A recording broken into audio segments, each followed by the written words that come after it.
রাজ্যে একের পর এক সামনে আসছে দুর্নীতির অভিযোগ। শহর থেকে জেলায় সময় গড়ানোর সঙ্গে সঙ্গে ট্যাব কেনার কেলেঙ্কারির অভিযোগ যেমন সামনে আসছে, তেমনি সামনে আসছে গরিব মানুষের বাড়ি তৈরির প্রকল্পে দুর্নীতি। একের পর অভিযোগ ঘিরে বাংলায় যখন তোলপাড় চলছে, তখনই এই কলকাতায় মিলল দুর্নীতির টাকার স্তূপ। এবার সামনে এলো লটারি কেলেঙ্কারি।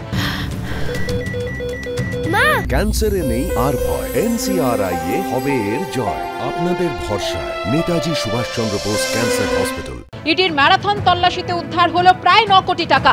সূত্রের দাবি, 3 দিন আগে দিল্লি থেকে কলকাতায় আসেন ইডির ইনভেস্টিগেশন হেডকোয়ার্টার জোন 1 এর অফিসাররা। বৃহস্পতিবার সকালে দলে দলে ভাগ হয়ে তারা অপারেশনে ছড়িয়ে পড়েন 7টি জায়গায়।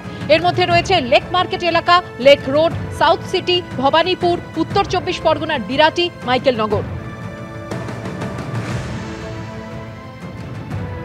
ম্যারাথন তল্লাশিতে প্রায় 9 কোটি নগদের হদিশ মিলেছে বলে ইডি সূত্রে দাবি। আর তার সঙ্গে ফের উঠে এসেছে সেই প্রভাবশালী যোগের তথ্য।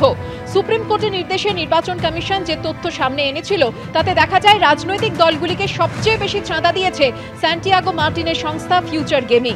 এই স্যান্টিয়াগো মার্টিন এবং তার ঘনিষ্ঠদের ঠিকানাতেই বৃহস্পতিবার থেকে তেড়ে ফুঁড়ে তল্লাশি চালায় এনফোর্সমেন্ট ডিরেক্টরেটের একাধিক টিম। এই সংস্থার বিরুদ্ধে হাজার হাজার কোটি টাকার কর ফাঁকি এবং আর্থিক তছরূপের অভিযোগ রয়েছে। গোয়েন্দাদের অনুমান, লটারি দুর্নীতির মাধ্যমে একাধিক প্রভাবশালীর কাছে টাকা পৌঁছে দেওয়া হয়েছে। লটারির মাধ্যমে প্রচুর কালো টাকা সাদা হয়েছে বলেও ইডি সূত্রে দাবি। কিন্তু কোন প্রভাবশালীরা এই চক্রে জড়িত, কাদের কালো টাকা এভাবে সাদা হয়েছে, কাদের কাছে কোটি কোটি টাকা পৌঁছেছে, সূত্র খুঁজতেই তল্লাশি শুরু করেছে ইডি। আর এই ঘটনা সামনে আসতেই শুরু হয়েছে রাজনৈতিক কাজিয়া। টিভি চ্যানেল খুললে পরে এখন সবাই নিউজ চ্যানেল দেখছে যে কবে তৃণমূলের নেতাদের বাড়ি থেকে টাকা পাওয়া যাবে, বান্ধবী পাওয়া যাবে আর টাকার মেশিন গিয়ে টাকা গুনবে।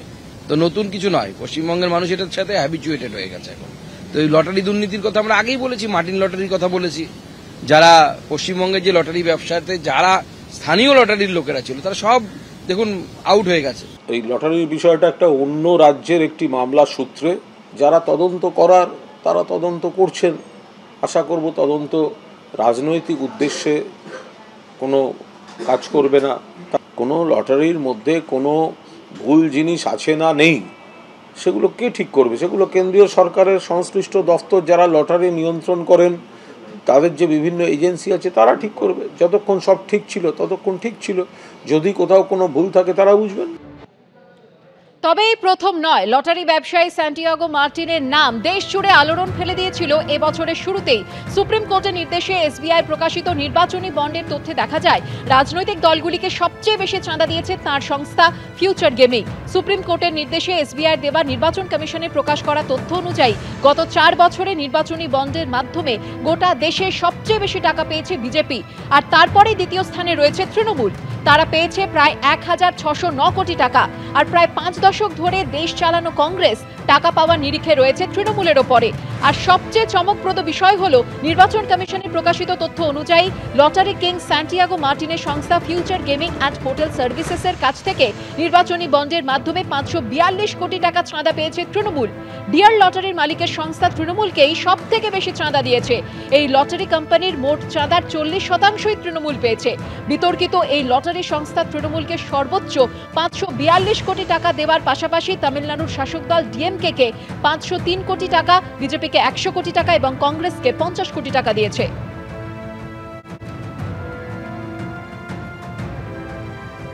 এটা ভাইপো লটারি।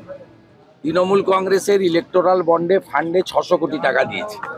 রাজ্য সরকারকে 4500 কোটি টাকা ট্যাক্স দিয়েছে। তৃণমূলের নেতা নেত্রীদের টিকিট লাগে, সাধারণ লোকের টিকিট লাগে না।